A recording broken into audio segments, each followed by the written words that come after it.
옛날, 아주 먼 옛날에 깊은 산세가 병풍처럼 마을을 감싸 안고 맑은 시냇물이 굽이굽이 흐르는 영곤 마을이라는 곳이 있었습니다. 이곳은 사계절의 변화가 뚜렷하여 봄이면 진달래가 흐드러지게 피고 가을이면 황금빛 들판이 물결치는 참으로 아름다운 고장이었지요. 마을 입구에는 커다란 느티나무가 서서 오가는 사람들에게 시원한 정취를 내어주었고, 저녁 무렵이면 집집마다 굴뚝에서 피어오르는 하얀 연기가 마을 전체를 포근하게 덮어주던 그런 평화로운 곳이었습니다. 산새들이 지저귀는 소리에 아침이 밝아오면 마을 사람들은 부지런히 하루를 시작하며 서로의 안부를 묻곤 했습니다. 이 아름다운 마을에서도 유독 기와지붕이 높고 대문이 듬직한 집이 하나 있었는데, 그곳은 이 마을에서 오래도록 뿌리를 내리고 살아온 박씨 가문의 종갓집이었습니다. 돌담을 따라 넝쿨장미가 예쁘게 피어 있었고, 마당은 매일 아침 정갈하게 쓸려 있어 집 주인의 부지런함을 짐작게 했지요. 대문을 열고 들어서면 넓은 앞마당과 함께 정갈하게 놓인 장독대들이 햇살을 받아 반짝이고 있었으며, 집안 구석구석에는 세월의 흔적이 묻어나는 고가구들이 단정하게 자리를 잡고 있었습니다. 이 집은 마을 사람들에게 존경의 대상이자 동시에 엄격한 가풍으로 정평이 나 있는 곳이기도 했습니다. 그 종갓집에는 연화라는 이름을 가진 아주 마음씨 착하고 부지런한 며느리가 살고 있었습니다. 연화는 이웃 마을에서 시집온 이후로 단 한 번도 얼굴방글에 웃음을 잃지 않고 집안일을 도맡아 해온 이였지요. 지금 그녀는 배가 남산만 하게 부른 만삭의 몸이었지만 자신의 몸을 돌보기보다는 시어머니와 집안 어른들을 먼저 챙기는 것이 몸에 밴 사람이었습니다. 이른 새벽 모두가 잠든 시간에도 연화는 조용히 일어나 부엌으로 향하며 하루를 시작하곤 했는데, 그녀의 발걸음은 혹여나 어른들의 단잠을 깨울까봐 조심스럽기만 했습니다. 연화는 만삭의 무거운 몸을 이끌고 마을 어귀의 우물가로 가서 차가운 새벽물을 길어오곤 했습니다.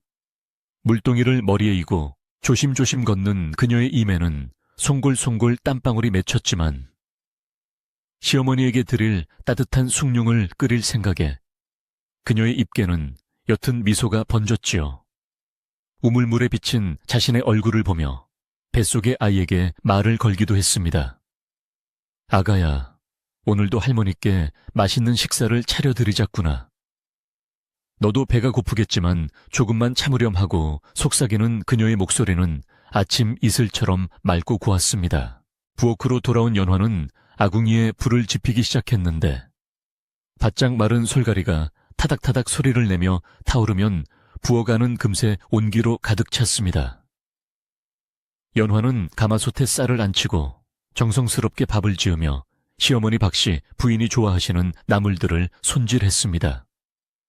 고사리와 도라지를 정성껏 볶고 된장찌개를 보글보글 끓이는 소리가 집안 가득 퍼지면 비로소 집안에 생기가 돌기 시작했지요. 그녀의 손길이 닿는 곳마다 정성이 가득 담겨 있었고, 밥이 익어가는 구수한 냄새는 담장을 넘어 이웃집까지 퍼져나갔습니다. 이 집의 안주인인 시어머니 박씨. 부인은 매우 엄격하고 빈틈이 없는 성격으로 마을에서 소문이 자자했습니다. 그녀는 젊은 나이에 혼자가 되어 외아들을 홀로 키워냈기에 자부심이 대단했고, 그만큼 며느리에게 요구하는 도리도 높고 까다로웠습니다. 박씨 부인은 아침마다 방 안에서 헛기침을 하며 위엄을 보였고, 며느리가 가져온 새순물의 온도가 조금만 맞지 않아도 눈살을 찌푸리곤 했습니다. 하지만 연화는 그런 시어머니의 엄한 태도에도 서운해하지 않고 늘 공손하게 허리를 굽혀 인사하며 정성을 다해 모셨습니다. 아침상을 마주한 박씨 부인은 며느리가 정성껏 차린 음식을 보며 말없이 수저를 들었습니다. 연화는 시어머니 곁에 무릎을 굽히고 앉아 식사가 입에 맞으시는지 살피며 연신 살뜰하게 챙겼지만, 박씨 부인은 좀처럼 칭찬 한마디를 해주지 않았습니다. 오히려 나물이 조금 짜다거나 국이 너무 식었다는 등의 핀잔을 주기가 일쑤였지만 연화는 그저 네, 어머니, 다음에는 더 신경 쓰겠습니다라고 대답할 뿐이었습니다. 그녀의 마음속에는 오직 시어머니를 편안하게 해드리고 싶은 생각뿐이었기에 어떤 꾸중도 달게 받을 수 있었던 것입니다. 연화에게는 남편에 대한 그리움이라는 남모를 아픔이 있었는데 그녀의 남편은 가문의 명예를 위해 먼 한양으로 공부를 하러 떠난 상태였습니다. 집안을 일으켜 세워야 한다는 책임감을 안고 떠난 남편을 대신해 연화는 홀로 시어머니를 모시며 뱃속의 아이를 지켜내고 있었지요. 밤마다 남편에게 편지를 쓰며 그리움을 달래기도 했지만 정작 남편이 걱정할까봐 자신의 힘든 상황이나 몸의 고단함은 한 글자도 적지 않았습니다.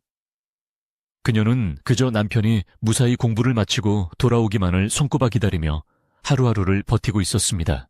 만삭의 몸으로 집안일을 해내는 것은 결코 쉬운 일이 아니었기에 연화의 허리는 끊어질 듯 아팠고 발은 퉁퉁 부어 올랐습니다. 무거운 빨랫감을 머리에 이고 냇가로 향할 때면 숨이 턱 밑까지 차올랐지만 그녀는 길가에 핀 야생화를 보며 마음을 다스렸습니다. 빨래를 하며 방망이질을 할 때마다 가슴속의 답답함도 함께 씻겨 내려가는 듯한 기분을 느꼈지요. 마을 안악들이 옆에서 안쓰러운 눈길로 쳐다보며 몸 좀 챙기라고 말해줄 때면 그녀는 괜찮아요. 우리 아기도 엄마가 열심히 일하는 걸 좋아할 거예요 라고 대답했습니다. 어느 날 오후 연화는 시어머니의 방을 청소하다가 방 안쪽 가장 따뜻한 자리인 아랫목을 정성스럽게 닦고 있었습니다. 박씨 부인은 유독 추위를 많이 타고 다리가 저리는 고질병이 있었기에 연화는 늘 아랫목의 온도를 세심하게 살피곤 했습니다. 장판 아래에 불기가 잘 닿는지 확인하고 시어머니가 편히 누우실 수 있도록 이부자리를 정갈하게 펴두는 일은 그녀에게 매우 중요한 일과였습니다. 그녀는 자신의 손이 거칠어지는 줄도 모르고 시어머니의 잠자리가 따뜻할 수만 있다면 그것으로 충분하다고 생각하며 방바닥을 닦고 또 닦았습니다. 연화는 시어머니가 가끔 통증 때문에 잠을 이루지 못한다는 것을 알고 있었기에 만삭의 몸으로 몰래 뒷산에 올라가 약초를 구하기도 했습니다. 배가 불러 산길을 오르는 것이 위태로워 보였지만 시어머니의 아픔을 조금이라도 덜어드리고 싶은 마음이 그녀를 움직이게 했지요. 구한 약초를 정성껏 말려 주머니에 담아두었다가 시어머니의 베개 밑이나 아랫목 깊숙한 곳에 넣어두어 은은한 향이 퍼지게 했습니다. 박씨 부인은 그 향기가 어디서 나는지 묻지 않았지만 연화는 그저 시어머니의 안색이 조금이라도 좋아지는 것을 보며 기뻐했습니다. 마을 사람들은 연화의 이런 효심을 보고 입을 모아 칭찬했지만 동시에 너무나 고생하는 그녀를 안타까워했습니다. 마을에서 가장 오래 사신 할머니께서는 길에서 연화를 만날 때마다 그녀의 손을 꼭 잡으며 얘야, 내 마음이 참으로 비단결 같구나. 하지만 내 몸도 귀하게 여겨야 하느니라라고 말씀해 주셨습니다. 연화는 할머니의 따뜻한 손길에 눈시울이 붉어지기도 했지만 곧 밝은 표정으로 어르신 걱정 마세요. 저는 어머니를 모시는 일이 제 행복인걸요 라고 대답하며 걸음을 옮기곤 했습니다. 박씨, 부인의 집 마당 한쪽에는 커다란 감나무가 있었는데 가을이 깊어지자 주황빛감들이 탐스럽게 익어갔습니다. 연화는 시어머니가 좋아하시는 곶감을 만들기 위해 조심스럽게 감을 따서 껍질을 깎고 실에 꿰어 처마 밑에 걸어두었습니다. 바람에 흔들리는 감들을 보며 연화는 남편이 돌아올 때쯤이면 이 곶감이 맛있게 익어 있겠지라고 생각하며 미소 지었지요. 비록 몸은 힘들고 시어머니의 말 한마디는 차가웠지만 그녀는 가족이라는 울타리 안에서 내일을 꿈꾸는 소박한 행복을 소중히 여겼던 것입니다. 하지만 박씨 부인의 마음 한구석에는 며느리에 대한 알 수 없는 불편함과 의심의 씨앗이 조금씩 자라고 있었습니다. 연화가 너무나 완벽하게 집안일을 해낼수록 박씨 부인은 자신의 권위가 흔들리는 것 같은 묘한 기분을 느꼈던 것이죠. 또한 주변 사람들이 며느리 칭찬을 할 때마다 시어머니는 왠지 모를 소외감을 느끼며 며느리의 행동 하나하나를 더욱 예리한 시선으로 관찰하기 시작했습니다. 이러한 차가운 시선을 느끼면서도 연화는 오로지 진심은 통할 것이라는 믿음 하나로 묵묵히 자신의 자리를 지키며 헌신했습니다. 어느덧 날씨가 쌀쌀해지며 겨울의 문턱에 들어서자 연화의 걱정은 더욱 깊어만 갔습니다. 추위를 싫어하시는 시어머니를 위해 문틈을 창호지로 꼼꼼히 막고 땔감을 충분히 준비해 두어야 했기 때문입니다. 그녀는 무거운 장작을 나르면서도 혹여나 시어머니 방에 온기가 식을까봐 노심초사하며 아궁이 앞을 지켰습니다. 자신의 배가 불러올수록 몸의 움직임은 둔해졌지만 시어머니를 향한 그녀의 마음만큼은 더욱 뜨겁게 달아올라 추운 겨울바람도 잊게 할 정도였습니다. 연화는 틈틈이 태어날 아기를 위한 옷을 짓기도 했는데 낡은 천을 정성스럽게 빨아 한 땀 한 땀 바느질을 했습니다. 등잔 밑에서 바늘귀를 꿰며 아기의 얼굴을 상상하는 시간은 그녀에게 유일한 안식의 시간이었습니다. 그러면서도 시어머니의 낡은 버선코를 꿰매는 일을 잊지 않았고 시어머니가 잠든 밤이면 조용히 방에 들어가 시어머니의 발치를 만져보며 온기를 확인했습니다. 박씨 부인은 자는 척하며 며느리의 손길을 느꼈지만 끝내 눈을 뜨고 따뜻한 말을 건네지는 않아 방 안에는 고요한 정막만이 흐르곤 했습니다. 마을의 우물가에서 아낙네들이 모여 빨래를 하며 수다를 떨 때면 언제나 연화의 이야기가 빠지지 않았습니다. 박씨댁 며느리는 정말 하늘에서 내려온 선녀가 아닐까 싶어. 저렇게 만삭인데도 힘든 내색 하나 없으니 말이야. 라는 소리가 여기저기서 들려왔지요. 하지만 어떤 안악은 시어머니가 너무 엄해서 며느리가 길을 못 펴고 사는 게지. 쯧쯧 불쌍하기도 해라라며 혀를 차기도 했습니다. 연화는 이런 이야기를 들을 때마다 못 들은 척하며 더욱 열심히 빨래 방망이를 두드렸지만 마음속으로는 시어머니와 더 가까워지고 싶은 간절한 바람이 있었습니다. 집으로 돌아오는 길에 연화는 잠시 들판에 앉아 불어오는 바람에 땀을 식히며 저 멀리 남편이 떠난 길을 바라보았습니다. 이제 곧 아이가 태어날 텐데 아버지는 언제쯤 오실까요? 아가야, 너도 아버지가 보고 싶지라고 배를 쓰다듬으며 혼잣말을 했습니다. 그녀의 눈가에 잠시 이슬이 맺혔지만 이내 옷소매로 닦아내고는 다시 씩씩하게 걸음을 옮겼습니다. 자신에게 주어진 운명을 원망하기보다는 그 안에서 최선을 다해 사랑을 실천하는 것이 그녀가 살아가는 방식이었고 그것이 곧 그녀의 힘이었습니다. 어느 날 저녁 식사 자리에서 박씨 부인은 평소보다 더 차가운 목소리로 연화에게 말을 건넸습니다. 네가 요즘 들어 부쩍 친정 소식을 묻는 것 같구나. 혹시 마음이 딴 데 가 있는 것은 아니냐라고 묻는 시어머니의 말에 연화는 깜짝 놀라 고개를 숙였습니다. 전혀 그렇지 않습니다. 어머니, 저는 그저 친정 부모님 건강이 여쭈어보고 싶었을 뿐입니다라고 답했지만 박씨 부인의 눈동자에는 여전히 의심의 그림자가 드리워져 있었습니다. 이런 사소한 오해들이 조금씩 쌓여가고 있었지만 연화는 그저 더 낮은 자세로 정성을 다하면 해결될 것이라 믿었습니다. 연화는 시어머니가 주무시는 방의 아랫목이 항상 뜨끈뜨끈하도록 밤새도록 아궁이를 살폈습니다. 자신은 찬바닥에서 잠을 자더라도 시어머니만큼은 따뜻한 곳에서 편히 주무시기를 바라는 마음에서였지요. 겨울밤 찬바람이 문틈을 비집고 들어올 때면 연화는 자신의 겉옷을 벗어 시어머니의 이불 위에 살포시 덮어주기도 했습니다. 박씨 부인은 며느리의 이런 지극한 정성을 알면서도 마음의 문을 쉽게 열지 못하고 오히려 부담스러워하며 더 엄하게 대하는 모순된 태도를 보이곤 했습니다. 그러던 어느 날 마을에 낯선 손님이 찾아오면서 연화의 평화롭던 일상에 검은 구름이 들이우기 시작했습니다. 박씨 부인의 먼 친척이라고 주장하는 한 여인이 보따리를 싸들고 대문을 들어선 것이었지요. 그녀는 화려한 언변과 교활한 미소로 박 씨 부인의 환심을 사기 위해 갖은 노력을 다했으며 연화의 자리를 조금씩 위협하기 시작했습니다.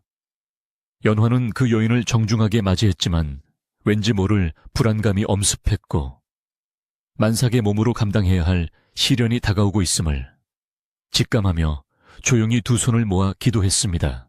이 새로운 방문자는 박 씨 부인에게 아양을 떨며 연화의 사소한 행동들을 왜곡하여 전달하기 시작했습니다. 형님, 저 며느리가 겉으로는 착한 척하지만 속으로는 무슨 생각을 하는지 모릅니다라며 이간질을 일삼았고 의심이 많던 박 씨 부인의 귀는 점점 그 여인의 말에 기울어 갔습니다. 연화는 여전히 묵묵히 자신의 일을 해나갔지만 집안의 공기는 이전과는 다르게 차갑고 날카롭게 변해가고 있었지요.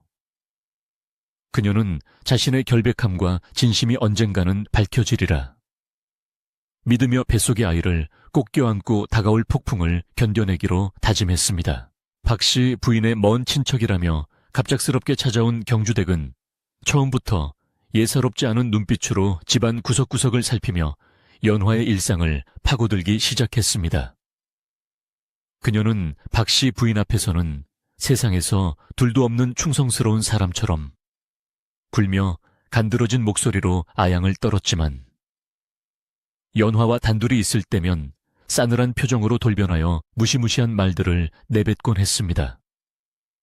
경주댁은 연화가 정성껏 닦아놓은 마루에 먼지가 앉았다며 트집을 잡거나 부엌에서 일하는 연화의 뒤를 따라다니며 사사건건 간섭을 시작하여 집안의 평화를 서서히 깨뜨려 나갔습니다. 경주댁의 교활함은 날이 갈수록 더해져 박 씨 부인의 고질적인 의심병을 교묘하게 자극하기 시작했는데 이는 연화에게는 커다란 시련의 시작이었습니다. 그녀는 박 씨 부인에게 다가가 형님, 저 며느리가 만삭이라는 핑계로 집안 살림을 소홀히 하는 것 같지 않으세요라고 속삭이며 없는 사실을 지어내어 이간질을 일삼았습니다. 또한 연화가 잠시 친정 쪽 하늘을 바라보며 한숨이라도 쉴라 치면 저것 보세요. 마음이 벌써 친정으로 가 있으니 이 집안 살림이 눈에 들어오겠습니까? 라며 박 씨 부인의 마음속에 불신이라는 독을 심어 넣었습니다. 마을 사람들은 갑자기 나타난 경주댁의 존재를 의심쩍게 바라보았지만 그녀는 아랑곳하지 않고 마을 우물가로 나가서 연화에 대한 험담을 퍼뜨리기 시작했습니다. 사실 박 씨 댁 며느리가 겉으로만 효부인 척하지 속으로는 시어머니가 빨리 돌아가시기만을 바라고 있다니까요 라며 터무니없는 소문을 퍼뜨려 마을 여론을 호도하려 했습니다. 평소 연화의 성품을 잘 아는 사람들은 그 말을 믿지 않았지만 자꾸만 반복되는 거짓말에 몇몇 사람들은 혹시나 하는 마음으로 연화를 다시금 바라보게 되었고 마을 분위기는 묘하게 흘러갔습니다. 어느 추운 겨울 날 오후 연화는 여느 때처럼 무거운 몸을 이끌고 장독대를 닦고 있었는데 경주댁이 다가와 뻔뻔스러운 표정으로 말을 걸어왔습니다. 얘야, 너는 배가 그렇게 불러서 일을 제대로 하겠니? 차라리 내가 할 테니 너는 들어가서 쉬는 게 어떠냐며 가식적인 친절을 베푸는 척했습니다. 하지만 연화가 정중하게 거절하자 경주댁은 금세 얼굴을 붉히며 네가 그렇게 잘났느냐? 어른의 호의를 무시하다니 정말 가정교육이 의심스럽구나 라고 쏘아붙여 연화의 가슴에 커다란 대못을 받고 유유히 사라졌습니다. 박 씨 부인은 경주댁에 계속되는 이간질에 점차 눈과 귀가 멀어버려 며느리의 진심을 왜곡해서 받아들이기 시작했으며 이는 고스란히 연화의 고통이 되었습니다. 며느리가 올리는 따뜻한 밥상도 이제는 독을 탄 것처럼 의심스러워 보였고 밤새 아랫목을 데워주는 연화의 손길조차 자신을 감시하려는 수작으로 오해하게 되었습니다. 박 씨 부인은 연화에게 예전보다 더 심한 꾸지람을 내렸고 때로는 밥도 주지 않은 채 추운 바깥에서 벌을 세우기도 했지만 연화는 그저 묵묵히 눈물을 삼키며 견딜 수밖에 없었습니다. 이런 험악한 상황 속에서 마을의 최고령이신 노파 할머니께서는 연화의 위태로운 모습을 지켜보며 깊은 한숨을 내쉬고는 조용히 연화를 불러 세웠습니다. 할머니께서는 연화의 거칠어진 손을 꼭 잡으시고는 얘야, 지금 내 주위에 뱀 같은 혀를 가진 사람이 있으니 각별히 조심해야 한다. 눈에 보이는 것이 전부가 아니니 마음을 단단히 먹어라라고 조언하셨습니다. 연화는 할머니의 따뜻한 위로에 참았던 눈물을 왈칵 쏟아냈지만 자신이 처한 현실이 너무나 막막하여 할머니의 경고를 가슴 깊이 새기면서도 불안한 마음을 감출 수 없었습니다. 경주댁은 이제 대담하게도 연화가 집안의 재물을 훔쳐 친정에 보낸다는 소문을 퍼뜨리기 위해 가짜 증거까지 조작하려는 치밀함을 보였습니다. 그녀는 연화가 외출한 틈을 타서 그녀의 방에 몰래 들어가 낡은 괴짝 안을 뒤지며 무언가 꼬투리를 잡으려 혈안이 되어 있었지요.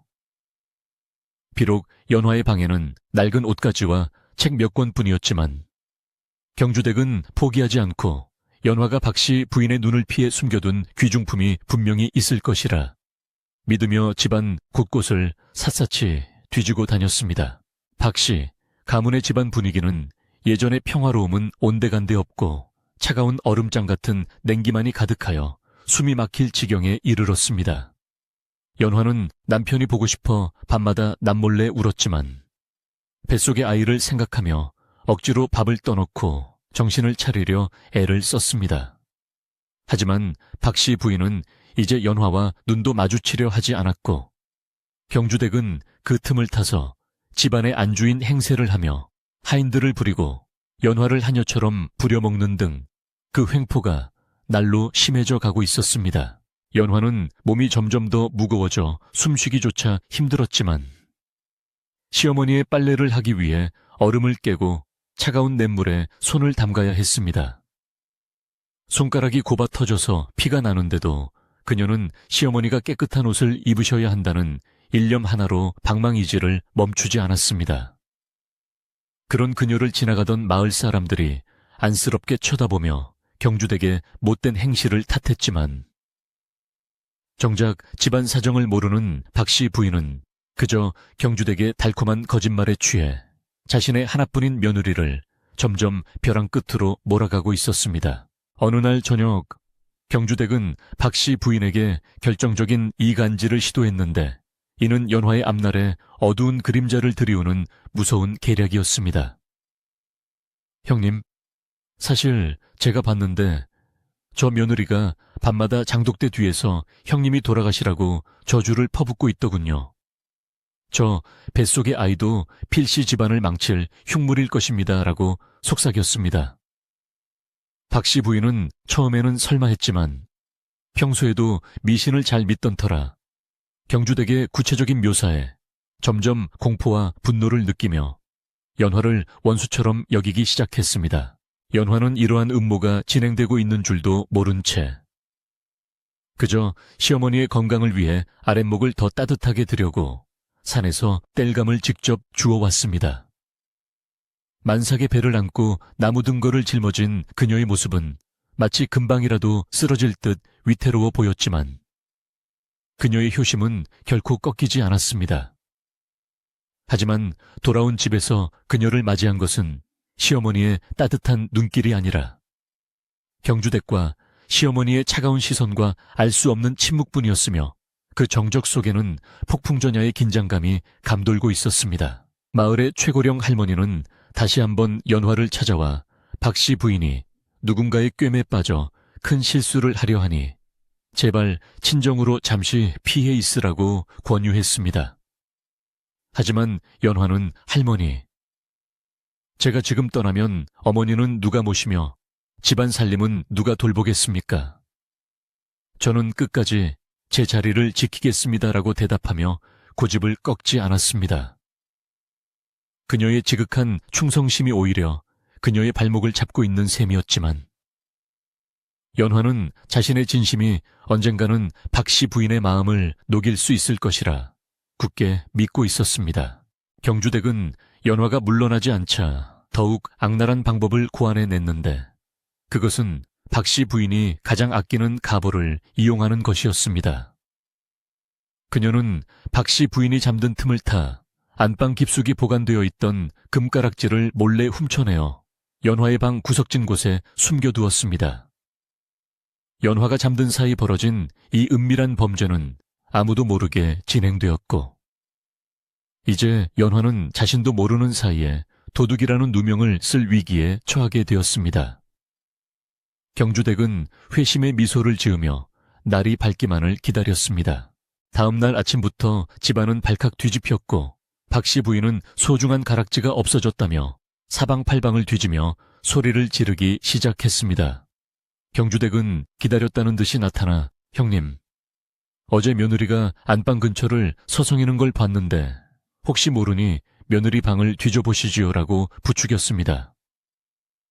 박 씨 부인은 설마 하면서도 분노에 눈이 멀어 경주댁과 함께 연화의 방으로 들이닥쳤고, 만삭의 몸으로 놀라 일어나는 연화의 앞을 가로막으며 방 안의 짐들을 거칠게 뒤엎기 시작했습니다. 결국 경주댁이 미리 숨겨둔 금가락지가 연화의 낡은 이불 밑에서 반짝이며 모습을 드러냈고, 박 씨 부인은 그 광경을 목격하자마자 배신감에 몸을 떨었습니다. 연화는 너무나 놀라 어머니, 저는 정말 모르는 일입니다. 제발 믿어주세요라며 무릎을 꿇고 애원했지만 이미 증거를 목격한 박 씨 부인의 눈에는 연화의 눈물이 가식으로만 보였습니다.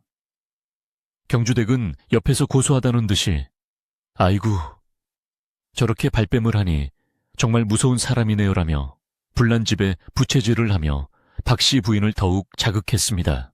박 씨 부인은 이제 이성이 마비된 상태에서 연화에게 입에 담지 못할 욕설을 퍼부으며 당장 이 집에서 나가라고 소리를 질렀습니다. 만삭의 몸으로 비틀거리는 연화를 향해 박 씨 부인은 네가 감히 내 가문을 더럽히고 도둑질까지 하느냐. 이제 너와는 인연을 끊을 것이니 당장 내 짐을 싸서 떠나거라라고 명령했습니다. 연화는 눈물이 앞을 가려 아무 말도 하지 못한 채 그저 시어머니의 옷자락을 붙잡으려 했지만 박 씨 부인은 매몰차게 그녀의 손을 뿌리치고 방으로 들어가 버렸습니다.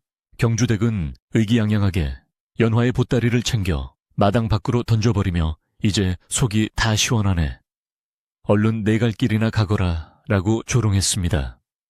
연화는 무거운 배를 움켜쥐고 차가운 마당 바닥에 앉아 한참을 통곡했지만 집안의 문은 굳게 닫힌 채 열릴 기미가 보이지 않았습니다.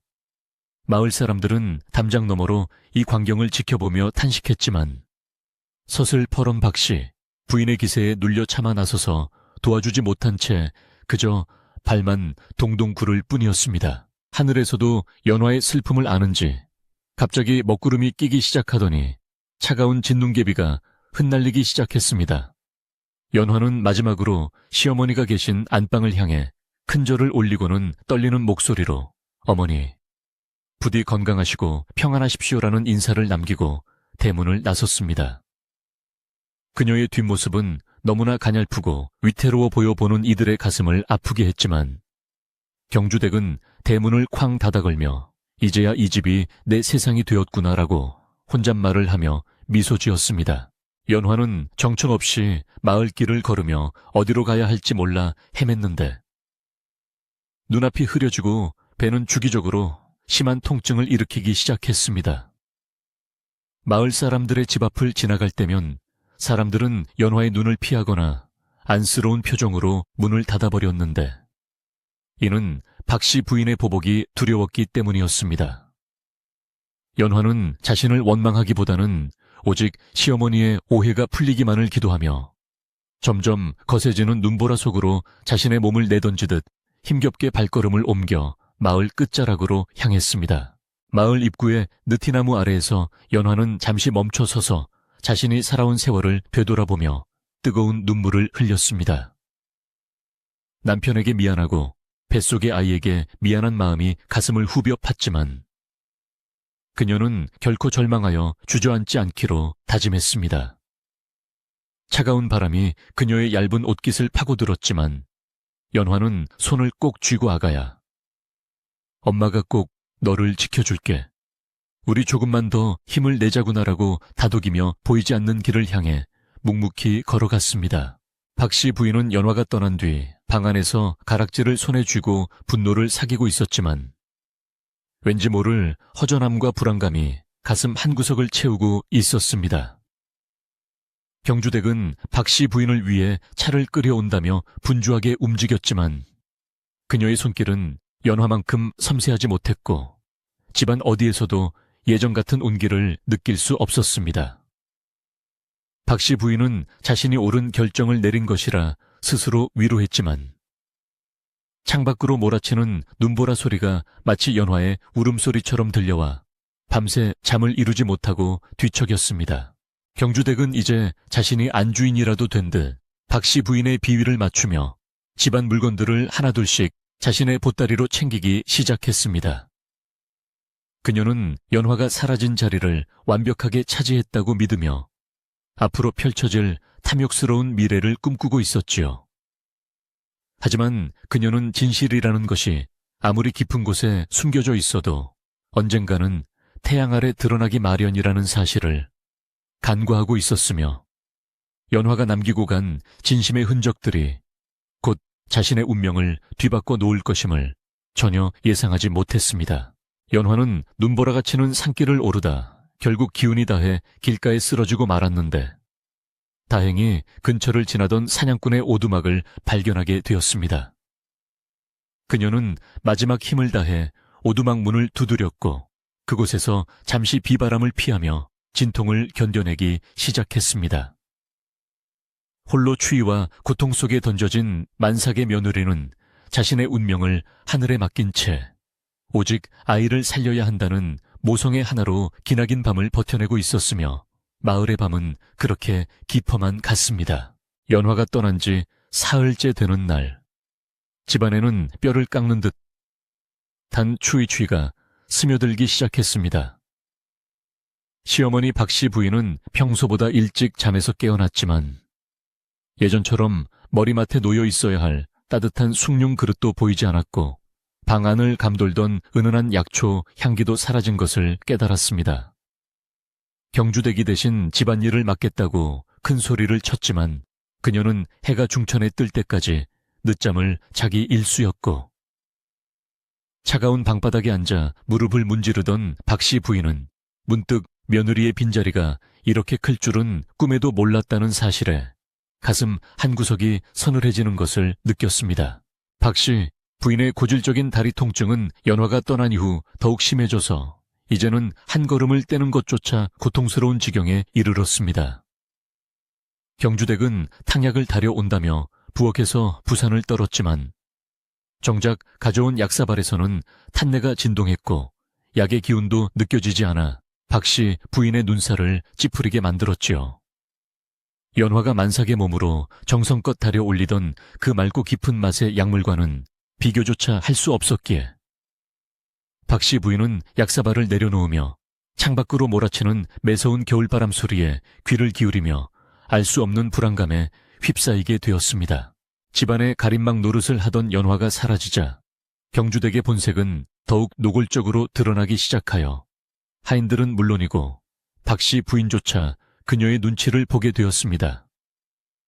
경주댁은 집안의 쌀독을 제멋대로 열어젖히고 귀한 식재료들을 자신의 보따리에 챙겨 넣는가 하면 박씨 부인이 부르면 귀찮다는 듯이 대답하며 예전에 그 상냥하던 모습은 온데간데 없이 사라졌습니다. 이러한 변화를 지켜보던 박씨 부인은 마음속 깊은 곳에서 연화에 대한 의심이 조금씩 흔들리기 시작했지만 이미 내쫓은 며느리에 대한 자존심 때문에 애써 그 마음을 억누르려 했습니다. 그러던 어느 날 마을의 최고령 노파가 박씨 부인을 찾아와 마당에 서서 매서운 눈초리로 집안을 훑어보며 박씨 부인에게 호통을 쳤습니다. 자네는 눈이 있어도 보지 못하고 귀가 있어도 듣지 못하니 정말로 가엾은 사람이로구나라며 노파는 박씨 부인의 가슴에 비수를 꽂는 말을 내뱉고는 뒤도 돌아보지 않고 나갔습니다. 그 말은 박씨 부인의 머릿속을 맴돌며 떠나지 않았고, 특히 며느리가 도둑질을 했다는 가락지 사건의 전후 상황들이 하나둘씩 머릿속에서 되풀이되며 박씨 부인을 괴롭히기 시작했습니다. 박씨 부인은 혼자 힘으로 며느리가 머물던 방으로 향했는데, 그곳은 연화가 떠난 날 이후로 단 한 번도 청소되지 않아 먼지가 뽀얗게 내려앉아 있었습니다. 차가운 냉기가 가득한 방 안으로 들어선 박씨 부인은 방 한가운데 서서 며느리가 쓰던 낡은 경대와 손때 묻은 바느질 상자를 물끄러미 바라보았습니다. 연화가 밤마다 등잔불 아래에서 무언가를 열심히 적고 꿰매던 모습이 환영처럼 눈앞을 스쳐 지나갔고, 박씨 부인은 자신도 모르게 가슴이 조여오는 통증을 느끼며 그 자리에 주저앉고 말았습니다.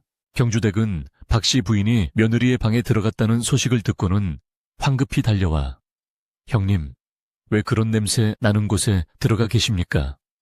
어서 나오세요라며 박씨 부인의 팔을 잡아 끌었습니다. 하지만 박씨 부인은 처음으로 경주댁의 손길을 거칠게 뿌리치며 "네가 상관할 바가 아니니 어서 물러가라고 소리를 질렀는데, 그 순간 경주댁의 눈빛에 스쳐 지나간 당혹감과 살기를 박씨 부인은 놓치지 않았습니다. 의심의 씨앗은 이제 경주댁을 향해 뿌리를 내리기 시작했고, 집안에는 전보다 더 무거운 정적이 감돌았습니다. 박씨 부인은 그날 밤 잠을 이루지 못하고 며느리가 머물던 방의 아랫목에 누워보았는데, 장판 위로 전해지는 차가운 냉기가 마치 며느리의 억울한 눈물처럼 느껴졌습니다.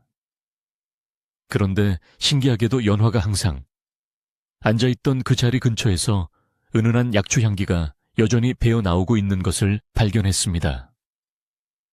박씨 부인은 코를 대고 그 향기를 맡으며 연화가 도대체 무엇을 위해 그토록 산을 오르내렸는지, 왜 만삭의 몸으로 항상 이 아랫목을 반질반질하게 닦아두었는지에 대해 곰곰이 생각하기 시작했습니다.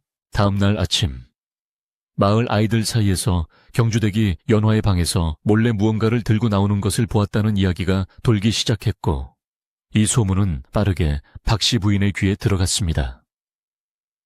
마을 아이들은 경주댁이 가락지를 연화의 이불 밑에 숨기는 것 같은 모습을 창틈으로 보았다고 속삭였고, 박씨 부인은 그 말을 듣는 순간 머리를 한 대 엇맞은 것 같은 충격에 휩싸였습니다. 자신이 평소에 믿었던 친척의 배신과 지극정성이었던 며느리에 대한 미안함이 뒤섞여 박씨 부인의 눈동자는 파르르 떨리기 시작했습니다.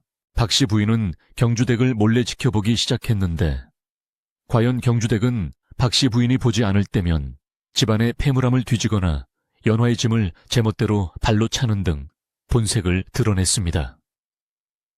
경주댁의 입에서는 연화에 대한 온갖 욕설과 함께 박씨 부인을 늙은 여우라고 부르는 망언까지 튀어나왔고, 이를 문 밖에서 듣고 있던 박씨 부인은 피가 거꾸로 솟는 기분을 느꼈습니다. 하지만 박씨 부인은 당장 나서지 않고 확실한 증거와 함께 며느리가 남긴 흔적을 찾기 위해 필사적으로 감정을 다스리며 기회를 엿보았습니다. 며느리가 떠날 때 남긴 보따리를 다시 살펴보기로 결심한 박씨 부인은 대문 밖 느티나무 아래에 버려져 있던 낡은 보찜을 몰래 들여다보았습니다. 그 안에는 놀랍게도 연화가 친정으로 가져가려던 재물이 아니라 다하해진 박씨 부인의 속적삼과 겨울을 나기 위해 준비해둔 손뭉치들이 가득했습니다. 연화는 쫓겨나는 그 순간에도 자신의 아니보다는 시어머니의 겨울채비를 걱정하며 보찜을 쌌던 것이며, 박씨 부인은 그 낡은 옷가지들을 붙잡고 한참 동안 소리 없는 오열을 삼켜야 했습니다. 박씨 부인은 이제 경주댁이 저지른 지심을 확신하고 그녀를 집안에서 몰아내기 위한 계획을 세우는 동시에 며느리 연화가 어디로 갔는지 찾기 위해 사람들을 수소문했습니다. 그러나 마을 사람들은 이미 연화가 눈보라 속으로 사라진 지 오래라 생사조차 알 수 없다고 고개를 가로저었고, 박씨 부인의 속은 타들어가는 장작처럼 까맣게 타들어갔습니다. 만삭의 몸으로 그 추운 밤에 쫓겨난 며느리가 혹여 잘못되기라도 했다면 평생 씻을 수 없는 죄를 짓는 것이라는 생각에 박씨 부인은 사시나무 떨듯 몸을 떨었습니다. 그날 오후 박씨 부인은 다시 며느리의 방으로 들어가 아랫목 장판 밑을 유심히 살피다가 유독 그곳이 도드라져 보이는 것을 발견했습니다. 장판 끝을 살짝 들춰보자 그 안에는 정성스럽게 접힌 종이 뭉치와 말린 약초들이 가지런히 놓여 있었는데 그것은 연화가 매일같이 닦던 아랫목의 비밀이었습니다. 박씨 부인은 떨리는 손으로 그 종이를 꺼내려 했지만 경주댁이 갑자기 방 안으로 들이닥치는 바람에 서둘러 장판을 덮고 아무 일 없었다는 듯이 자리를 피해야만 했습니다. 경주댁은 박씨 부인의 행동이 수상쩍다는 것을 눈치채고 이제는 대놓고 박씨 부인을 위협하며 집안의 열쇠를 넘기라고 종용하기 시작했습니다. 형님, 이제 연세도 있으신데 무거운 열쇠 꾸러미는 저에게 맡기시고 편히 쉬시지요 라고 말하는 그녀의 목소리는 뱀처럼 차갑고 끈적거렸습니다. 박씨 부인은 죽어도 열쇠는 줄 수 없다고 버텼지만 힘이 없는 노인에 불과했던 그녀는 경주댁의 기세에 눌려 방 한구석으로 밀려나며 눈물을 흘릴 수밖에 없는 처량한 신세가 되고 말았습니다. 밤이 깊어지자 박씨 부인은 경주댁이 잠든 틈을 타서 목숨을 걸고 다시 며느리의 방으로 기어갔는데 다리의 고통도 잊은 채 오직 진실을 확인하겠다는 일념뿐이었습니다. 달빛이 창호지를 뚫고 방 안을 은은하게 비추고 있었고 박씨 부인은 숨을 몰아쉬며 아랫목의 장판을 힘껏 걷어냈습니다. 그곳에는 연화가 시어머니의 고질병을 고치기 위해 매일 새벽산에 올라가 구한 귀한 약초들이 종류별로 구분되어 정갈하게 보관되어 있었으며 그 옆에는 낡은 종이에 한자 한자 정성껏 적어 내려간 글귀들이 있었습니다. 종이에는 시어머니의 증상에 따라 어떤 약초를 어떻게 달여 드려야 하는지, 겨울철 아랫목의 온도는 어느 정도로 유지해야 시어머니의 다리 통증이 덜한지가 빼곡하게 적혀 있었습니다. 연화는 자신이 없더라도 시어머니가 고통받지 않기를 바라는 마음으로 이 지침서들을 적어두었던 것이며 그 글자마다 연화의 눈물 자국이 배어있어 박씨 부인의 가슴을 난도질했습니다.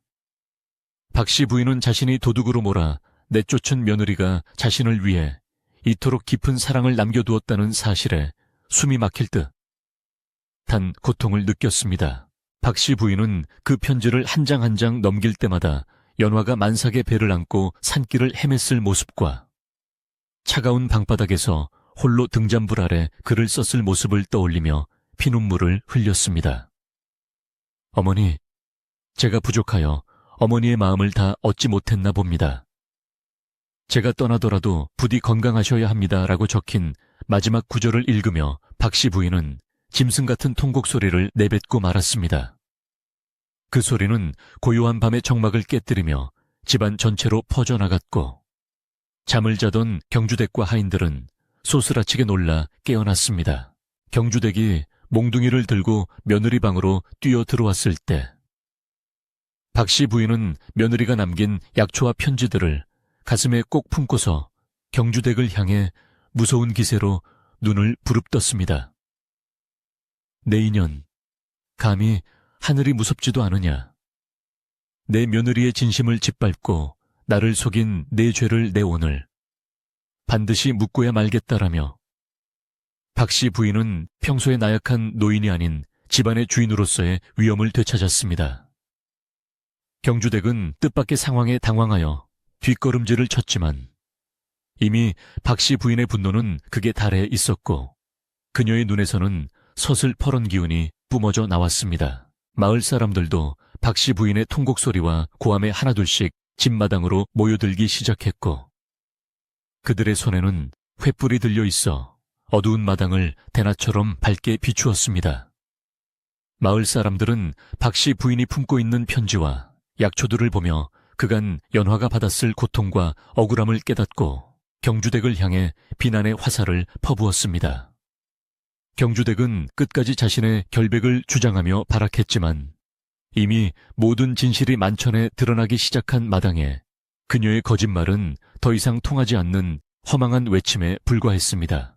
박 씨 부인은 마을 사람들에게 며느리 연화를 찾아달라고 무릎을 꿇고 애원하며 자신의 잘못을 공개적으로 고백했습니다. 제가 눈이 멀어 효부를 내쫓았습니다. 제발 내 아들과 며느리를 살려주십시오라며 울부짖는 박 씨 부인의 모습은 보는 이들의 마음을 미어지게 했습니다. 마을 청년들은 즉시 횃불을 들고 연화가 사라진 고갯길과 산속을 향해 달려나갔고, 박 씨 부인은 며느리가 머물던 차가운 방에 앉아 연화가 남긴 편지를 읽고 또 읽으며 밤을 지새우기로 결심했습니다. 집안 곳곳에서는 이제 경주댁이 숨겨두었던 다른 폐물들과 연화의 결백을 증명할 다른 증거들이 속속들이 발견되기 시작했습니다.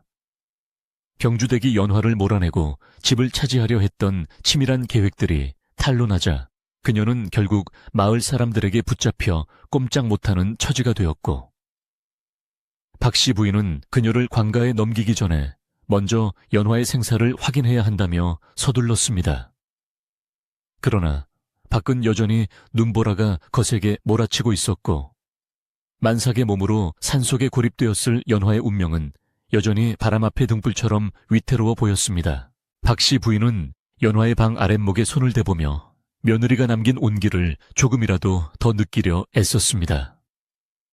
장판 밑 깊숙한 곳에서 또 다른 주머니가 발견되었는데, 그 안에는 박 씨 부인이 예전에 잃어버렸다고 생각했던 남편의 유품인 작은 빗이 깨끗하게 닦인 채 들어있었습니다. 연화는 이 모든 것을 소중히 간직하며 시어머니의 슬픔을 달래줄 기회만을 기다려왔던 것이며, 박 씨 부인은 그 빗을 손에 쥐고 자신이 얼마나 어리석고 잔인한 시어머니였는지를 다시 한번 깨닫고 가슴을 치며 후회했습니다. 새벽녘이 되어서도 연화를 찾으러 간 청년들에게서는 아무런 소식이 없었고, 마을 사람들의 걱정은 극에 달했습니다. 박 씨 부인은 직접 산으로 가겠다고 나섰지만 사람들의 만류로 마당 한가운데 멍석을 깔고 앉아 하늘을 향해 기도를 올리기 시작했습니다. 제발 우리 연화만은 살려주십시오. 그 착한 아이의 목숨을 거두지 마시고 제 목숨을 대신 가져가십시오라며 간절히 비는 그녀의 목소리는 갈라지고 쉬어버렸지만, 기도는 멈추지 않았고 마을 전체의 연화를 향한 염원이 가득 차올랐습니다. 마침내 저 멀리 산등성이에서 횃불들이 움직이며 마을을 향해 내려오는 모습이 보이기 시작하자 박 씨 부인은 신발도 신지 못한 채 대문 밖으로 뛰어나갔습니다. 청년들의 선두에 선 한 남자가 무언가 기쁜 소식을 전하려는 듯 힘차게 소리를 지르며 달려오고 있었고, 박 씨 부인은 두 손을 모은 채 심장이 터질 듯한 기대로 가득 찼습니다. 진실이 밝혀진 이 차가운 겨울 새벽, 과연 연화는 무사히 돌아올 수 있을 것인지 마을 사람 모두가 숨을 죽이고 다가오는 횃불 무리를 바라보며 희망의 끈을 놓지 않고 있었습니다. 산등성이를 타고 내려오는 수많은 횃불의 물결은 어두운 밤하늘을 붉게 물들이며 마치 거대한 불꽃용이 살아서 꿈불거리는 듯한 장관을 연출하고 있었습니다. 마을 사람들은 너나 할 것 없이 대문 밖으로 뛰어나와 발을 동동 구르며 그 불빛이 한 뼘이라도 더 가까워지기만을 간절히 기다렸고, 매섭게 몰아치던 차가운 겨울바람도 마을 사람들의 뜨거운 열망 앞에서는 기가 꺾인 듯 잠시 숨을 죽이며 길을 내주었습니다. 박 씨 부인은 맨발로 눈이 섞인 차가운 흙바닥을 딛고 서서 저 멀리서 들려오는 청년들의 다급한 외침 소리에 온 신경을 집중하며 파르르 떨리는 두 손을 가슴에 꼭 모으고 하늘을 우러러 보았습니다. 청년들의 외침은 점점 더 뚜렷해졌고 드디어 찾았습니다. 며느님을 찾았습니다. 라는 소리가 온 마을에 울려 퍼지자 박 씨 부인은 그 자리에 주저앉아 땅을 치며 통곡하기 시작했습니다. 청년들은 산 중턱에 있는 작은 숯가마터 동굴 안에서 추위에 떨고 있던 연화를 발견했는데, 그녀는 자신의 겉옷을 모두 벗어 갓 태어난 아기를 감싼 채 희미한 정신을 붙잡고 있었다고 전했습니다. 마을 사람들은 급히 가마를 내어와 연화와 아기를 정성스럽게 태우고는 마치 소중한 보물을 나르듯 조심스럽게 박씨댁 대문을 향해 발걸음을 옮겼으며 그 뒤를 따르는 횃불들은 이제 희망의 빛이 되어 어둠을 환하게 밝혔습니다. 대문에 도착한 가마의 문이 열리자 그 안에서 파리한 안색의 연화가 아기를 품에 꼭 안은 채 모습을 드러냈는데 그녀의 입술은 이미 보랏빛으로 변해 있었고 몸은 사시나무 떨듯 떨리고 있었습니다. 박씨 부인은 가마 앞으로 달려가 며느리의 차가운 손을 붙잡고 아가야, 내가 죽을 죄를 지었다. 이 못난 시어미를 용서해다오 라고 울부짖으며 연화의 얼굴을 어루만졌습니다. 연화는 희미하게 눈을 뜨고 시어머니를 바라보며 어머니, 아기는 무사합니다. 걱정 마세요 라는 말을 남기고는 그대로 정신을 잃었으며 마당은 다시 한번 슬픔과 안도의 눈물바다로 변해 한동안 정적이 흐를 틈이 없었습니다. 마을에서 가장 손재주 좋고 마음씨 고운 의원 할멈이 급히 불려와 연화의 맥을 짚고 아기의 상태를 살피기 시작했으며 방 안은 순식간에 뜨거운 물을 나르는 사람들과 수건을 챙기는 이들로 분주해졌습니다. 아궁이에는 평소보다 몇 배는 더 많은 장작이 들어가 불길이 활활 타올랐고 박씨 부인은 자신이 직접 아랫목의 온도를 확인하며 며느리가 누울 자리를 정갈하게 폈습니다. 다행히 아기는 첫 울음을 터뜨리며 건강함을 알렸고 연화도 의원 할멈이 정성껏 지어온 약을 먹고 따뜻한 기운이 몸에 돌기 시작하자 조금씩 거친 숨소리가 잦아들며 깊은 잠에 빠져들기 시작했습니다. 이 모든 소동의 원흉이었던 경주댁은 담장 옆 어둠 속에 숨어 이 광경을 지켜보다가 슬그머니 짐을 싸서 도망치려 했으나 이미 그녀의 행실을 의심하고 지켜보던 마을 장정들에게 덜미를 잡히고 말았습니다. 장정들은 경주댁을 끌고 마당 한가운데로 데려왔고 마을 사람들은 횃불을 높이 들어 그녀의 비겁한 얼굴을 환하게 비추며 한 목소리로 꾸짖기 시작했습니다. 경주댁은 끝까지 발뺌을 하며 억울하다고 소리를 질렀지만 박씨 부인이 며느리방 장판 밑에서 찾아낸 약초 꾸러미와 편지들을 들고 나오자 그녀의 안색은 순식간에 흙빛으로 변하며 입을 다물지 못했습니다. 박씨 부인은 마을 사람들 앞에서 며느리가 남긴 편지 한 장을 떨리는 목소리로 소리내어 읽어 내려갔는데 그 안에는 며느리의 결백과 시어머니에 대한 지극한 사랑이 고스란히 담겨 있었습니다. 어머니, 제가 비록 이 집을 떠나게 되더라도 아랫목 장판 밑의 약초들은 꼭 챙겨 드셔야 합니다. 찬바람이 불면 다리가 아프실 테니 부디 몸조리 잘하십시오 라는 대목에 이르자 마당에 모인 모든 이들이 소매깃으로 눈물을 닦아냈습니다. 박씨 부인은 경주댁을 매섭게 노려보며 너의 탐욕이 이처럼 고운 심성을 가진 아이를 죽음으로 몰아넣으려 했구나 라고 일갈하며 가문의 법도에 따라 처단할 것을 선포했습니다. 경주댁은 결국 자신이 가락지를 훔쳐 며느리의 이불 밑에 숨겼음을 자백하며 바닥에 엎드려 목숨만은 살려달라고 애걸복걸했으나 마을 사람들의 분노는 쉽게 가라앉지 않았습니다. 마을 원로들은 상의 끝에 그녀를 마을에서 영구히 추방하고 관계 넘겨 죗값을 치르게 하기로 결정했으며 그녀가 훔쳐서 숨겨두었던 다른 집안의 재물들도 모두 회수하기로 했습니다. 경주댁은 마을 청년들에게 끌려 대문 밖으로 내동댕이 쳐졌고 그녀가 사라진 자리에 사람들은 소금을 뿌리며 부정한 기운이 다시는 이 집에 발을 들이지 못하도록 엄격하게 경계하며 침을 뱉었습니다. 집안에 가득했던 어둡고 음산한 기운이 걷히자 박씨 부인은 가장 먼저 연화의 방으로 들어가 며느리가 잠든 모습을 오랫동안 지켜보며 참회의 시간을 가졌습니다. 그녀는 며느리의 거친 손등을 자신의 얼굴에 비비며 너를 미워한 게 아니라 내가 내 어리석음에 취해 있었다. 다시는 너를 춥고 외로운 곳으로 보내지 않으마 라고 나지막이 약속했습니다. 방 안에는 연화가 정성스럽게 닦아두었던 아랫목에 온기가 가득했고 그 온기는 박씨 부인의 차가웠던 마음마저 서서히 녹여주며 고요한 밤의 평화를 되찾아주기 시작했습니다. 박씨 부인은 직접 부엌으로 나가 연화를 위한 첫 미역국을 끓이기 시작했는데 만삭의 몸으로 며느리가 매일 아침 차려내던 그 노고를 이제야 온몸으로 느끼며 눈물을 국물에 섞어 넣었습니다. 미역을 불리고 들기름에 볶으며 그녀는 며느리가 느꼈을 외로움과 서운함을 하나하나 되새겼고 국이 보글보글 끓어오를 때마다 자신의 잘못을 씻어내듯 정성을 다했습니다.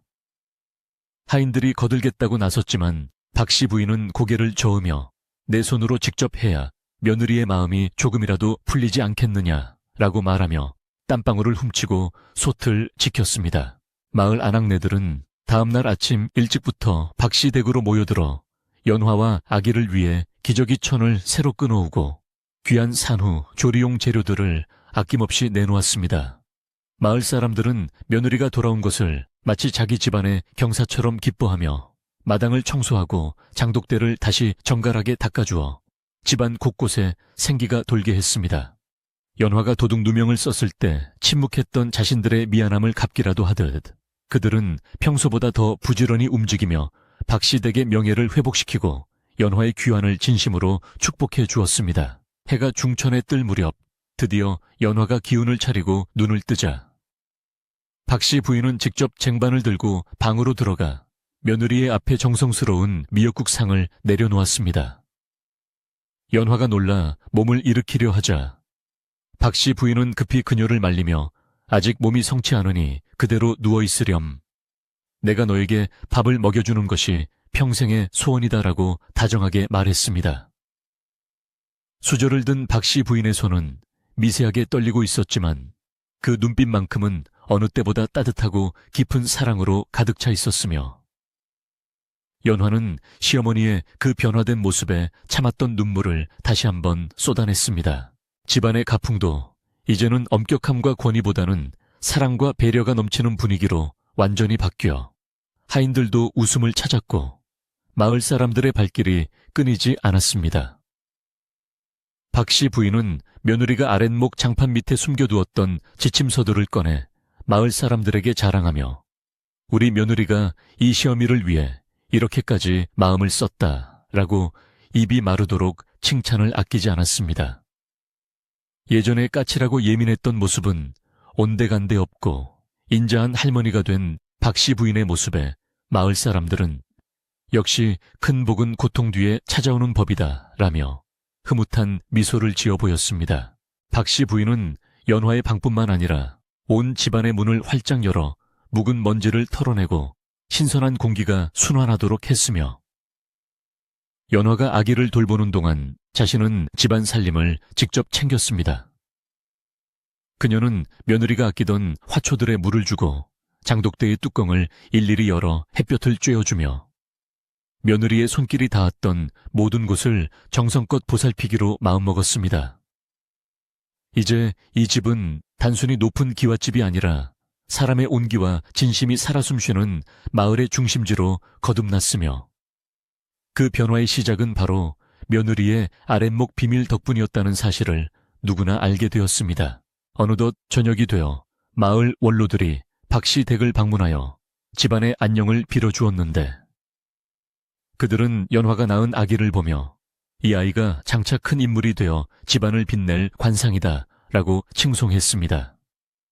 박씨 부인은 고개를 숙여 감사의 인사를 전하며 모두가 마을 분들이 도와주시고 하늘이 굽어 살펴주신 덕분입니다 라고 겸손하게 말했습니다.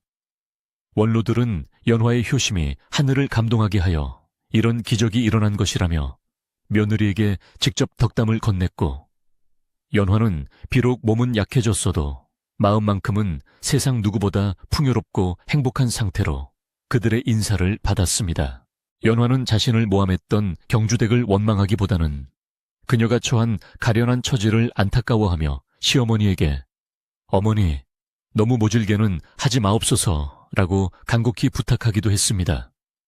하지만 박씨 부인은 단호하게 잘못을 저지른 자는 그에 합당한 벌을 받아야 진정한 용서도 있는 법이다라며 며느리의 착한 심성을 다독이면서도 정의를 바로 세우는 모습을 보여주었습니다.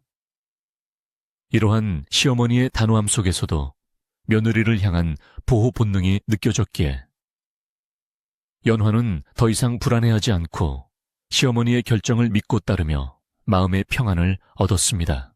마당에 모였던 마을 사람들도 하나둘씩 돌아가고 다시 고요한 밤이 찾아왔지만 예전에 그 차가운 정적과는 달리 지금의 정적은 포근하고 아늑한 요람 같은 느낌을 주었습니다. 아궁이에서는 여전히 따뜻한 연기가 피어올라 마을의 밤하늘을 수놓았고 집안 곳곳에는 연화가 예전에 뿌려둔 약초 향기가 다시금 진하게 퍼져나갔습니다. 박씨 부인은 며느리와 아기가 잠든 방 문 밖에서 한참을 서성이다가 하늘을 보며 조상님 감사합니다. 제가 큰 죄를 지을 뻔한 것을 막아주셨습니다. 라고 낮은 목소리로 읊조리며 감사의 기도를 올렸습니다. 며칠 후 연화의 남편이 한양에서 과거 시험을 마치고 돌아오고 있다는 소식이 마을 입구까지 전달되자 박씨 댁은 다시 한번 축제 분위기로 휩싸였습니다. 박씨 부인은 아들을 맞이할 준비를 하면서도 며느리가 서운해하지 않도록 모든 공을 연화댁에 돌리며 내 처가 이 집을 지켰고 내 자식을 지켰으니 너는 오직 내 처에게 감사해야 한다라고 미리 당부했습니다.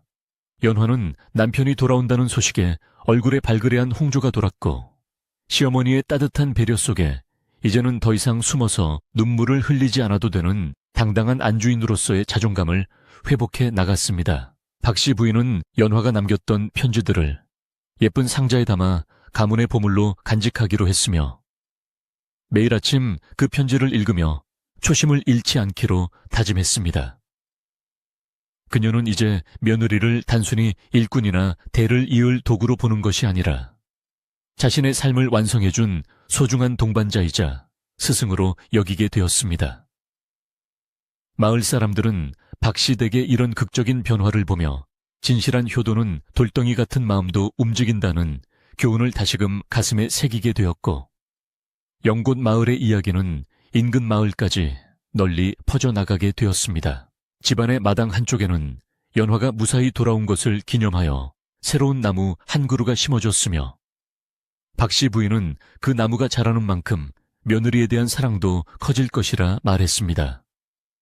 아기는 시어머니의 품에서 온가리를 하며 무럭무럭 자랐고 박씨 부인은 아기를 어를 때마다 세상을 다 가진 듯한 미소를 지어 보이며 예전에 엄격했던 모습은 흔적도 없이 사라졌습니다.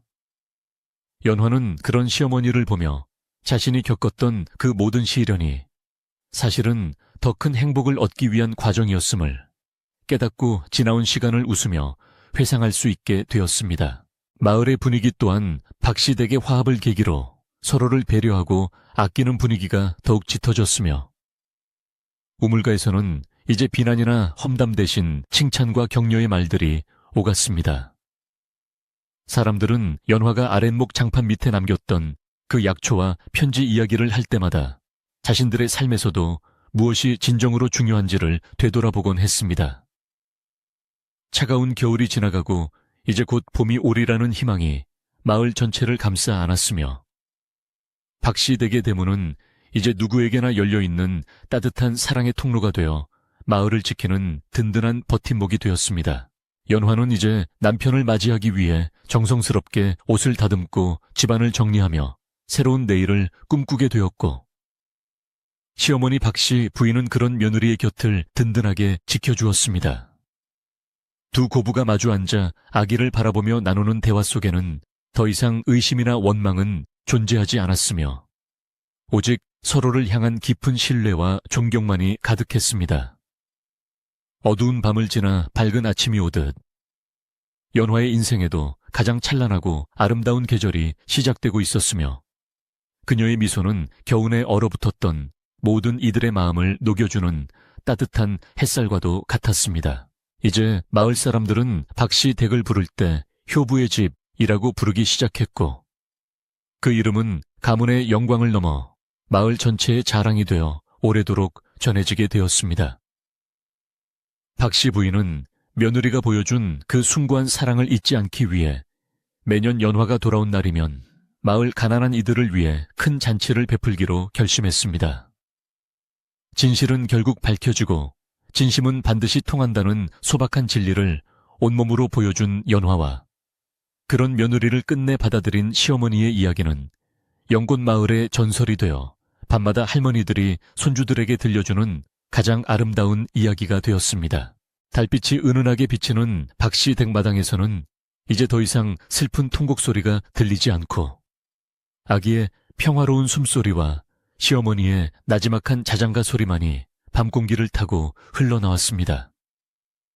연화는 아랫목의 따뜻한 온기를 느끼며 시어머니의 손을 꼭 잡고 잠이 들었고 그들의 머리맡에는 며느리가 정성껏 준비했던 약초 향기가 여전히 머물며 모두를 편안한 꿈나라로 인도하고 있었습니다.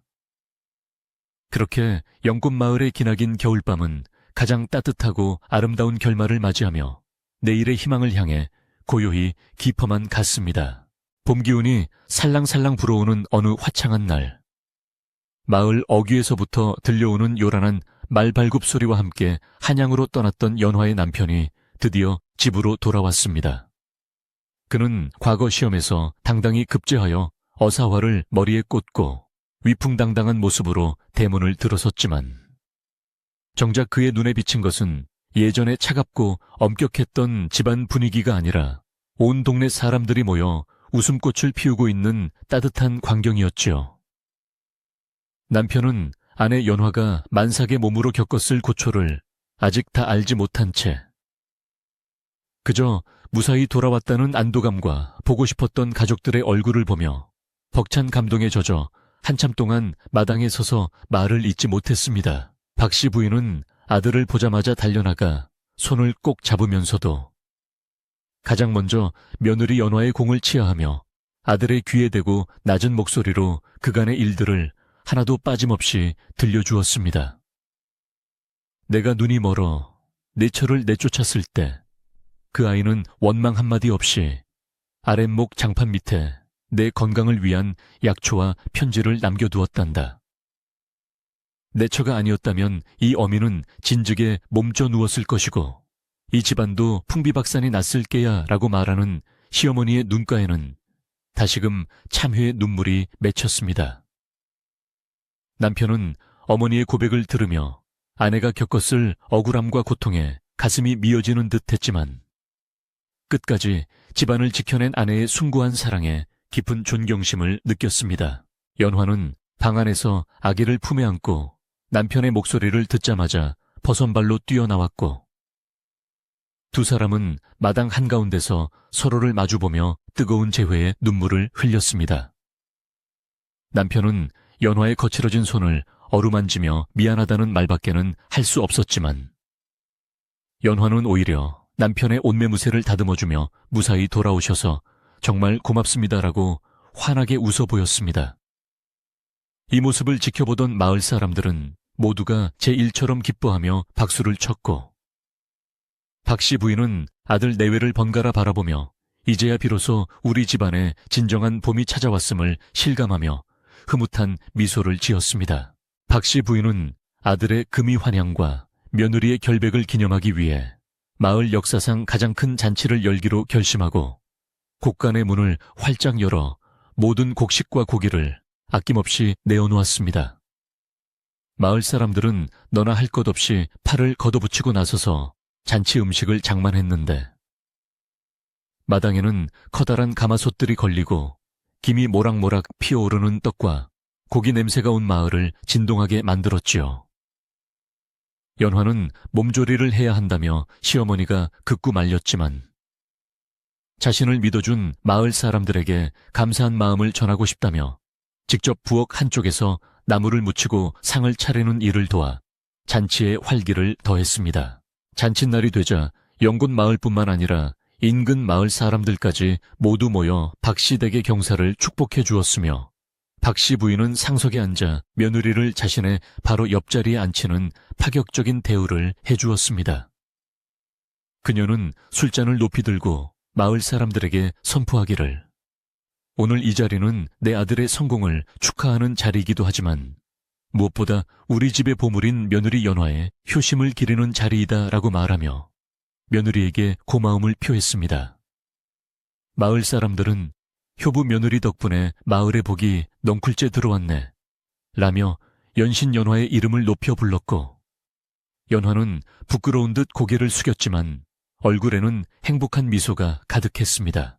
잔치가 무르익어 갈 무렵 박씨 부인은 며느리가 아랫목 장판 밑에 남겨두었던 그 약초들을 정성스럽게 달인차를 마을 어르신들에게 대접하며 그 효능을 일일이 설명해 주었습니다.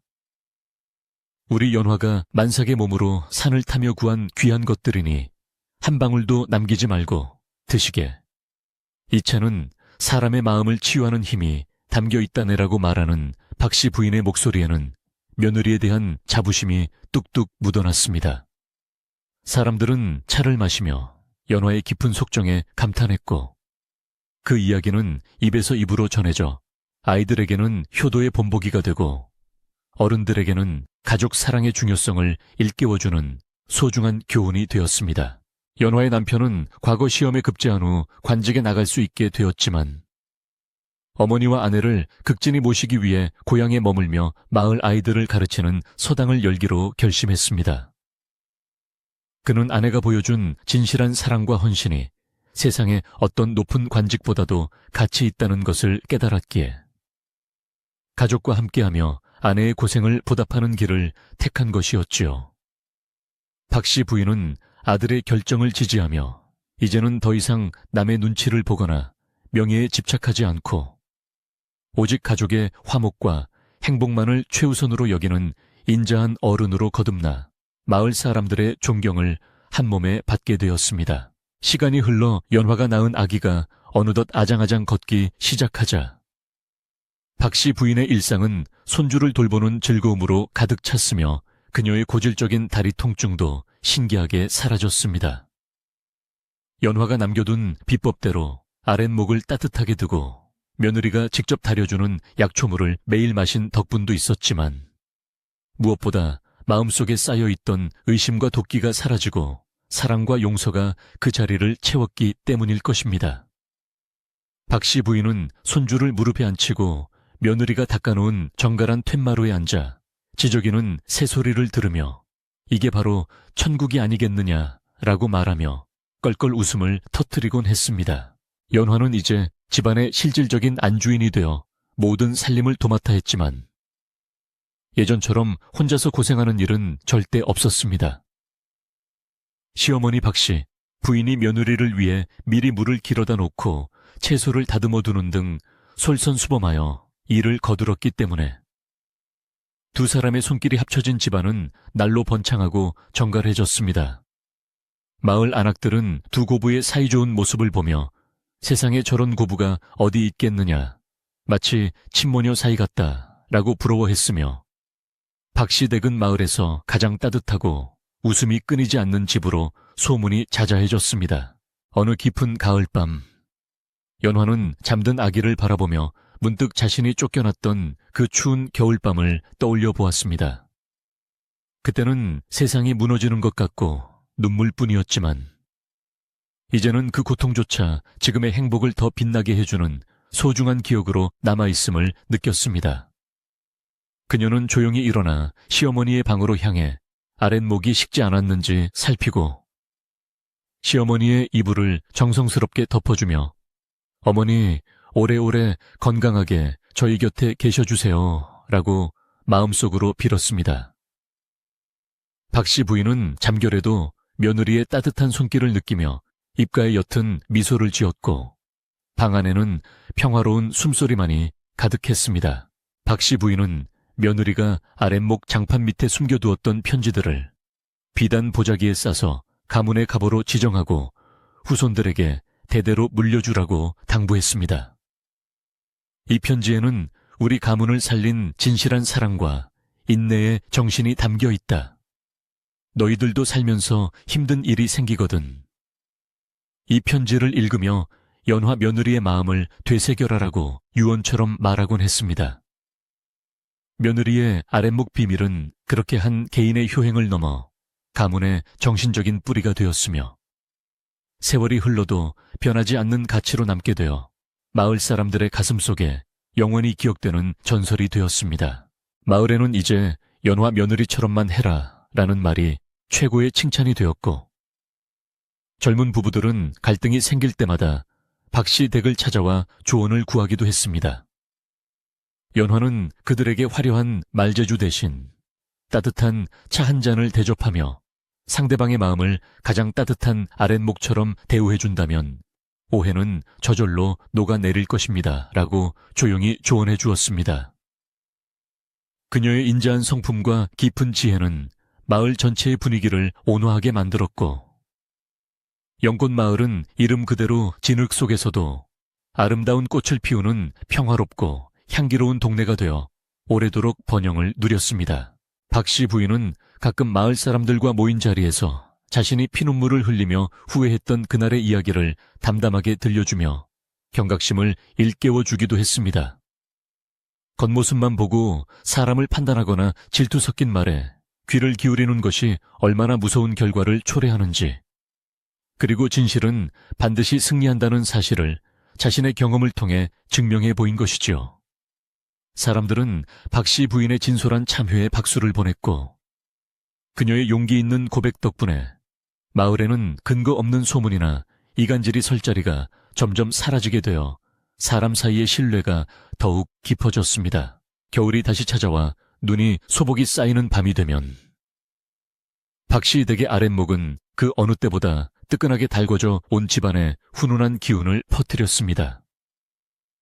연화는 시어머니와 마주 앉아 군고구마를 나누어 먹으며 옛날 이야기를 나누고 밖에서 들려오는 개 짖는 소리와 바람 소리를 자장가 삼아 평온한 밤을 보냈습니다. 시어머니는 며느리의 손을 꼭 잡고 얘야, 네가 내 며느리로 와주어서 내 생에 가장 큰 복을 받았다 라고 말하며 고마움을 전했고 연화는 그런 시어머니의 어깨에 머리를 기대며 저야말로 어머니를 모실 수 있어 행복합니다 라고 화답했습니다. 두 고부의 아름다운 동행은 마을 사람들에게 큰 감동을 주어 마을 전체에 효와 예의가 바로 서는 계기가 되었으며 관가에서도 이들의 이야기를 듣고 연화에게 효부상을 내리기로 결정했습니다. 하지만 연화는 상을 받는 것보다 가족이 함께 모여 따뜻한 밥상을 마주하는 것이 더 큰 상이라며 극구 사양했지만 박씨 부인의 고집으로 결국 온 마을의 축하 속에 상을 받게 되었습니다. 상패를 받은 연화는 그것을 자신의 방이 아닌 시어머니의 방 아랫목 근처에 소중히 두어 공을 시어머니에게 돌렸고 박씨 부인은 그런 며느리의 사려 깊은 행동에 다시 한번 감동했습니다. 세월이 더 흘러 저 박씨 부인이 천수를 누리고 편안하게 눈을 감는 날 그녀는 마지막 순간까지 연화의 손을 놓지 않았으며 고맙다, 사랑한다 라는 말을 남기고 평화로운 표정으로 떠났습니다. 연화는 시어머니의 장례를 정성껏 치르며 마을 사람들과 함께 그녀의 덕망을 기렸고 장례가 끝난 후에도 시어머니의 방을 예전 모습 그대로 정갈하게 관리하며 그 온기를 유지했습니다. 연화는 이제 자신이 시어머니에게 받은 사랑을 자신의 며느리와 자식들에게 돌려주며 집안의 전통을 이어갔고 그렇게 박씨 가문의 따뜻한 아랫목 이야기는 멈추지 않고 흘러갔습니다. 남편 또한 아내의 뜻을 받들어 마을의 어른으로서 인자함을 베풀었으며 부부가 함께 늙어가는 모습은 마치 한 쌍의 원앙처럼 보기 좋았습니다. 그들은 매년 첫눈이 내리는 날이면 며느리가 발견되었던 그 숫가마터 동굴을 찾아가 감사의 기도를 올렸으며 고통스러웠던 과거를 잊지 않음으로써 현재의 소중함을 더욱 깊이 느꼈습니다. 연화는 남편에게 우리가 겪은 시련은 사실 사랑의 깊이를 확인하는 과정이었나 봅니다 라고 말하며 웃음 지었고 남편은 아내를 꼭 안아주며 그 말에 깊이 공감하며 서로의 소중함을 다시 한번 확인했습니다. 마을의 느티나무는 해마다 잎을 무성하게 피워 올리며 박씨 댁과 마을의 평화를 지켜보았고 영꽃 마을은 효심과 사랑이 살아 숨쉬는 전설의 고장으로 남게 되었습니다. 밤이 깊어 달빛이 마을을 포근하게 감싸 안으면 어디선가 은은한 약초 향기가 바람에 실려 오는 듯 했고, 사람들은 그 향기를 맡으며 연화 며느리의 따뜻한 마음씨를 떠올리며 편안한 잠자리에 들곤 했습니다. 이야기는 여기서 끝나지만 그들이 남긴 진심 어린 사랑은 오늘날까지도 우리 마음속에 차가운 아랫목을 따뜻하게 데워주는 영원한 불씨가 되어 살아있습니다. 이제 긴 이야기를 마무리하며 여러분도 연화가 데워놓은 그 따뜻한 아랫목에 누워있다고 상상해보세요. 방 안에는 은은한 한약자의 냄새가 감돌고 창밖으로는 고요한 밤바람 소리가 들려옵니다. 여러분의 마음속에 있던 걱정과 불안도 이제는 며느리의 따뜻한 손길에 녹아내려 모두 사라지고 오직 평화롭고 아늑한 기운만이 온몸을 감싸 안을 것입니다. 연화와 시어머니가 서로를 용서하고 사랑하며 행복을 찾았듯이 여러분의 마음에도 사랑의 씨앗이 싹터서 내일 아침에는 더욱 밝고 따뜻한 햇살을 맞이하시기를 간절히 바랍니다. 달빛이 창호지에 비쳐 은은한 무늬를 만들고 아궁이의 잔불이 타닥 소리를 내며 꺼져갈 때, 이 세상 모든 소음은 잠시 멈추고 오직 여러분의 고른 숨소리만이 밤 공기를 채웁니다. 어머니의 품처럼 따뜻하고 포근한 이 잠자리에서 오늘 하루의 피로를 모두 잊으시고 깊고 단잠에 빠져드시길 바랍니다. 착한 사람에게는 반드시 복이 오고 진심은 결코 배반하지 않는다는 연화의 이야기처럼 여러분의 삶에도 축복과 평화가 가득할 것입니다. 이제 무거운 눈꺼풀을 내리고 편안하게 꿈나라로 여행을 떠나보세요. 밤은 깊어가고 세상은 평화롭기만 합니다. 따뜻한 온기가 발끝에서부터 머리끝까지 서서히 퍼져나가는 것을 느끼며 모든 긴장을 풀어보세요. 시어머니가 며느리의 손을 꼭 잡고 잠들었듯 여러분도 소중한 누군가의 온기를 느끼며 평온하게 눈을 감으시길 바랍니다. 내일은 오늘보다 더 아름다운 날이 펼쳐질 것이며 여러분은 그 주인공이 되어 다시 환한 미소를 지으실 수 있을 것입니다. 고요한 산골마을의 밤이 여러분을 지켜주고 있으니 아무 걱정 말고 이제 그만 편안히 쉬세요. 옛날 어느 산골마을에서 전해져 내려온 따뜻한 사랑의 이야기는 여기서 마칩니다. 부디 안녕히 주무십시오.